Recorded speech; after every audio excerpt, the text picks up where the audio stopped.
সারাদিন চলা বিডিআর সদর দপ্তরের গোলাগুলিতে নিহত হয়েছে ৫ জন, আহত হয়েছে বেশ কয়েকজন। সকাল ৯টার দিকে শুরু হওয়া এই গোলাগুলিতে প্রতিটি গেটে প্রতিরোধ গড়ে তোলে বিডিআর জওয়ানরা।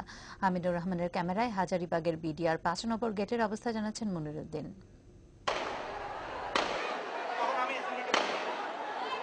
বিডিআরের দরবার হলের ১০০ মিটারের মধ্যেই ৫ নম্বর গেট। এই দৃশ্য সেই গেটের। বিডিআরের কর্মকর্তা হিসেবে সেনাবাহিনীকে মেনে না নেয়া, সেনাবাহিনী সদস্য এবং বিডিআর জওয়ানদের মধ্যে বেতন ভাতা বৈষম্যের অভিযোগ এনে ক্ষুব্ধ হয়ে ওঠে বিডিআর সদস্যরা। এ নিয়ে দরবার হলে বৈঠকে বসেন বিডিআরের মহাপরিচালক সহ উচ্চপদস্থ কর্মকর্তারা। এ সময় তাদের অবরুদ্ধ করে রাখে বিডিআর সদস্যরা। শুরু হয় গুলি বিনিময়। এতে আহত হয় বেশ কয়েকজন বিডিআর জওয়ান।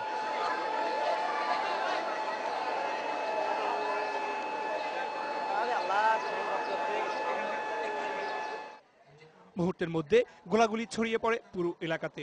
এ সময় ভিতরে বিডিআর সদস্যদের লাশ পড়ে থাকতে দেখা যায়। খবর পেয়ে ঢাকা ক্যান্টনমেন্ট থেকে সেনাবাহিনী বিডিআর সদরের দিকে আসলে উত্তেজনা আরও বেড়ে যায়। বিডিআর সদস্যরা বিভিন্ন গেইটে জড়ো হতে থাকে ভারী অস্ত্র নিয়ে। এ সময় শত শত ফাঁকা গুলি ছুটতে থাকে বিডিআর সদস্যরা।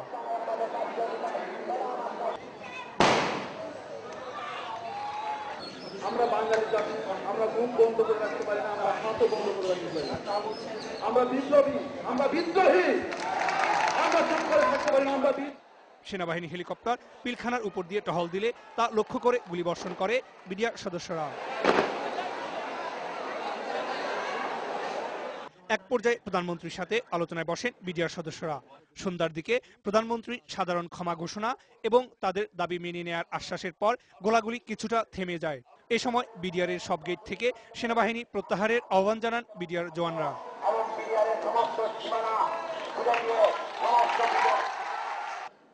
মনিরুদ্দিন, দিগন্ত টেলিভিশন, ঢাকা।